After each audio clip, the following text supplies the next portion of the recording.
Hey, what's up, guys? Don't forget to like this video and subscribe to the channel if you haven't already. Welcome, everybody, to our NHL 24 franchise mode with the Edmonton Oilers. Can we fix the mess that Chiarelli and Holland have left us? It is going to be tough. First of all, this was a mess. Even what EA did. We started with literally 2 usable scouts. I had a B, a C, and then everything else was C minus, D, and like there was an E. It was awful. So I had to hire 18 scouts. That's right. 18 scouts I had to hire to get us a good team. So yeah, man, this is definitely starting off on a realistic setting here. So in this video, we're going to be talking about and discussing, this roster and different kind of stipulations that we're going to have for this series, because I also actually may not make any. I've made a couple roster adjustments and yeah. I actually don't want to exit back out and have to, basically you'd have to hire all those scouts again, and I might re-roll and get a better scouting team. I like the way this started. It's very, very, very Oilers-esque. Anyway, but in this video, we're not going to do any simming. What I'm going to do is I'm going to show everything, break everything down, show you guys my plans, and then we're going to talk about certain stipulations that this mode is going to have.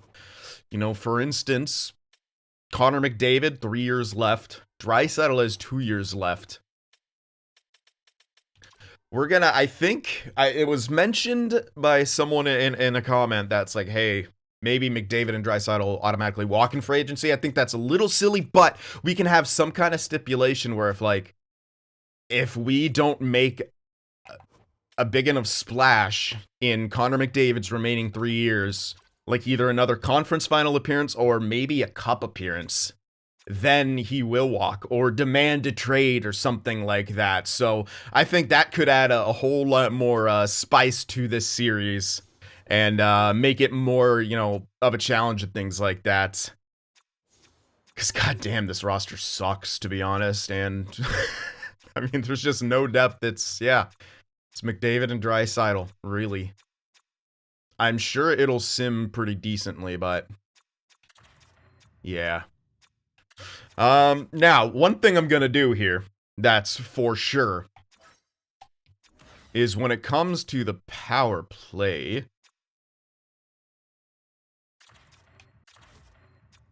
I feel like that's how it should be set up, huh? That's what it looks like to me when they do it in real life. Sometimes McDavid's over here, though. He's everywhere, let's be honest. Goddamn, they've, completely load up the top unit, but that's how it's literally gonna be. I'm not gonna really go too much more in depth. What I'm gonna show you guys here is I'm also gonna do this. Get your big ass in front of there. We are double shifting McDraisaitl on the power play. We're going to be doing this pretty much all series. I'm going to see if we could actually get realistic friggin' numbers for McDavid, because he never has them, right? Like, anytime we do this, you won't see McDavid getting 125 plus, which is, I mean, he's in his prime now. He's pretty much guaranteed to be getting that pretty much every season. We'll see about this year, though, in real life. Slower start for the Oilers in general. He missed a bit of time, although he's inhuman and decided to come back, but you could tell he's clearly playing with injury if you watch that Heritage Classic. So this is something that we're going to be doing pretty much all series until maybe we have a deeper team. But for right now, for sure, I want to get McDavid and Draisaitl's numbers to where they probably should be in real life. So that's what we're going to be doing. Now, as we take a look more at the larger picture here, and what this team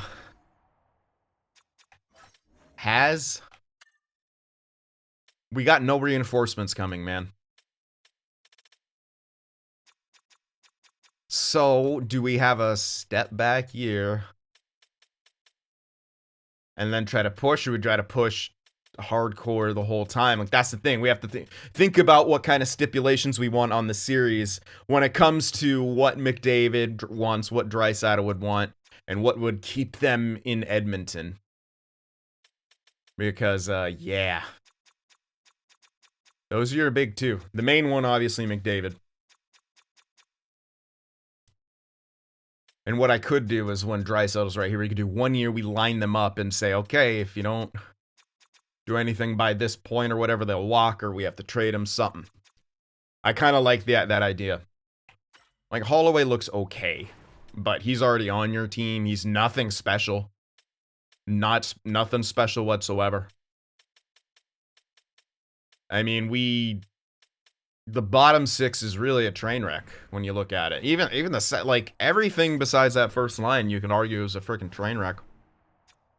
Kane and Nuge are fine for that second line. Brown, that's a third liner. I know he's listed as second line, but that's because this roster's so thin. Like, that's a third liner. Connor Brown's a third liner. You could do something like this and have him get carried by McDavid, Draisaitl. That looks a bit better. You have a more competent second line. Nuge, Hyman, and Kane. But who's to say they perform too well? That's two ways and a sniper? No, he's a power forward. You don't really need it. They already have a +5, so moving Kane onto the top line doesn't do a whole heck of a lot. Like, there's just... It's a very poorly constructed roster, as it is in real life. I mean, you gotta remember, these are the guys who just simply did not have they were carrying minimum skaters when McDavid went down with injury, and they legitimately could not call anyone up. Goaltending situation, it's bad in real life, but for EA, this is actually probably could do pretty okay, although in our preseason games, Skinner got lit up. Although Jack Campbell did pretty good.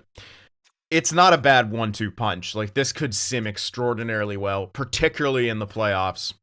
So I'm not too worried about that. That should be a big worry as it is IRL, but in this game, that's not what I'm worried about. The main thing I'm worried about is the bottom six. Defensively, I could see a freaking defensive core like this winning a cup. We've seen much, much worse. And they have destroyed our stacked teams in the past. So this is definitely not going to be too bad. You know, having Bouchard, Nurse, that's like not too bad. I mean, chemistries right now are pretty atrocious. You could even get Ekholm up there. But it's not horrible, but there's so much that needs to be done. The problem is, obviously, is the cap situation. Right up against it. With this roster, I look at that, I'm like, how the hell is that roster up against the cap ceiling? They are. Nuge is on a really good contract. Like, that's a really, really, really good contract. Nurses, we know that's atrocious. Horrible. Absolutely horrible. So if you're looking to make moves, I'm also... Oh yeah, that's one thing I was going to say. This is untradeable. Point blank, this contract is untradeable for at least the next 4 years.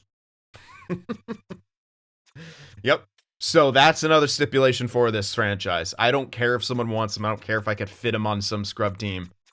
This is... We will consider this an untradeable contract, and that we'll have to deal with it.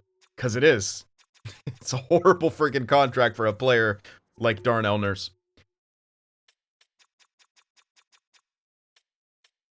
Hyman's is pretty good. He's going to bring a lot. You know, 5.5 by 5 is good. It'll be tough later on. So yeah, what do we go for?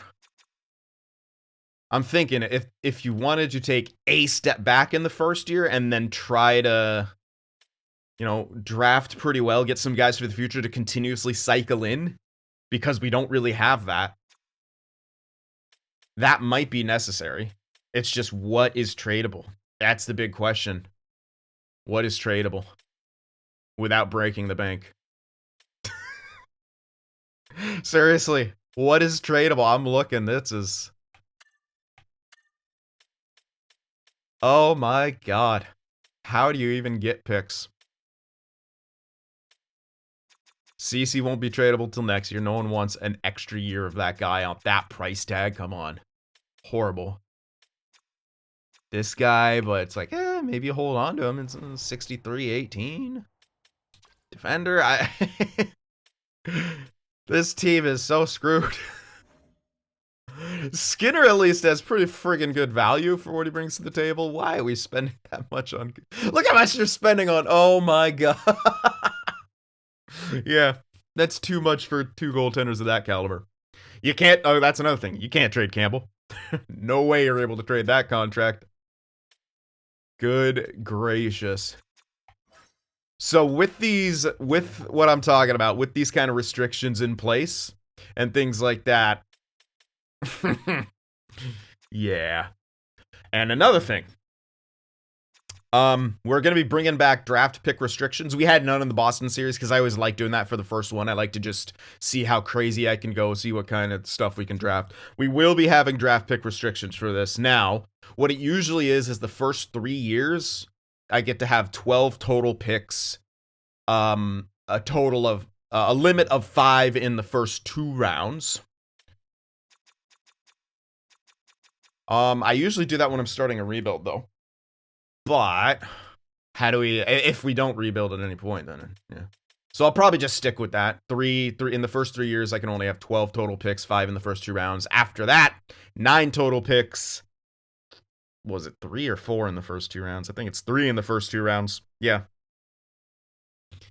So, that's what I'm thinking. You guys can let me know. And again, I want you guys to chime in the comments right now. And let me know any sort of ideas that you guys have to make this, you know, a challenge, you know, things like that. Because my goodness, this is going to be a challenge already. But again, if I was just going no rules, I'm like, okay, let's trade Nurse immediately. Let's maybe even trade an Ekholm. But mostly you just get rid of Nurse. There you go. You have 9 mil. You can get 2 quality players. Really solid players for that. And probably a defenseman to fill his spot. You know, so you get a defenseman who's probably on par with Darnell Nurse. Let's take a gander. Let's just see how easy that would be. Okay, not Fowler. I mean, Dumba. Yeah, he's only an 84, but you have Ekholm. He can play top 2. With the way this game's designed, hell yeah. There's Dumba. Affordable as heck. Let's see, just from this team, I bet I could do it from the Coyotes. You could get Dumba and friggin' this guy. Yeah, that's doable. They don't have as much. It is Arizona. But yeah. A team like Boston even. Carlo. There you go. You get Carlo plus you can go for a DeBrusque, you can go for a Zacha. It would be so friggin' easy to get 2 quality players for the price of 1 with Darnell Nurse. And that is why, as it is in real life, that is an untradeable contract. Unless we somehow get him much of stat growth and he performs a shit ton well. But again, still, it'll take a few years for that to happen and a few years for that contract to be what anyone would be willing to take on. So yeah, that's going to be the biggest restriction. The other thing is obviously the McDavid and Draisaitl situation.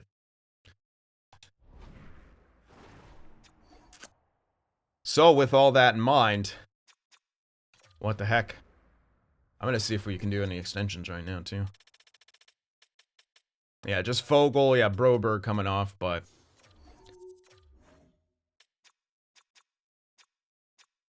he's serviceable. Definitely serviceable. Like, this is your one thing that you have going for you on that main roster of guys who's going to grow into their roles.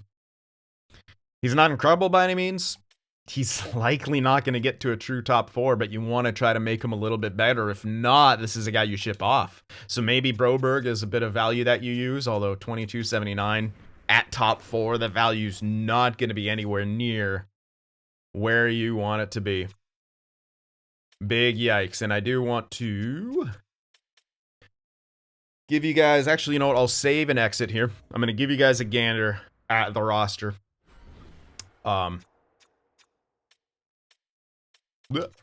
Simply because I want to show you guys all the new prospects that are being entered. Yes, this is a member series, and if you are a YouTube member, you will see your name up here. If you did not respond to the members only post I made to supply your player information, you will have been randomized. You won't be left out. I just randomized you. This is one of my favorite fucking names of all time, by the way. Kudos. Con Air Nick Cage vid. So I'm not going to show any of the potentials or anything like that. That'll be a slight surprise for people. But anyway, back on track. Now, if you want to be a member for future franchise modes and be a prospect in one of the first 3 years of the draft, you can either on the channel, there should be a join button that you can click, or you go to www.youtube.com/CynFtWProductions, my channel name, and then /join. That will take you to the page. There's 3 tiers of membership as indicated by the overalls here. 70 overall, 73 overall, 77 overall. Those are all just starting overalls. Now, obviously, if you're in the 2nd or 3rd year, your guy's going to grow throughout that time anyway, so the overalls will change. But yeah, I think I have like a, what, $2, $5, and $10 tier. So $2, $5, $10 tier. And then potentials are all randomized. The lowest that you can get is a medium top 6 or medium top 4 or medium starter. And we got rid of having anyone get the low elites because that did end up kind of leading to a lot more busts. We've seen some top 6s not only change potential, but even if they don't, they get stat growth and stuff. And yeah. So that's that. And I'll show you a couple little tweaks that I did make. Actually, one tweak. Wait, what am I doing? I went to the wrong thing. I was supposed to go to add a player. Alright, I finally remembered, boys. I finally remembered to make a change that is desperately needed.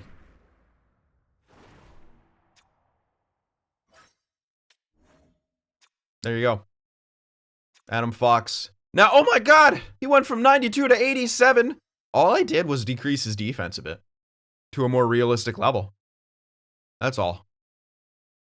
Again, if the roster... The reason why the rosters are in such a bad state that they are is because, like, this guy's an OFD. Him having lower defense than, I mean, what a normal, like, say, a McAvoy would have. He should have, 95 and then 95 for defense awareness because he's an actual legit two-way defenseman and one of the best in the game.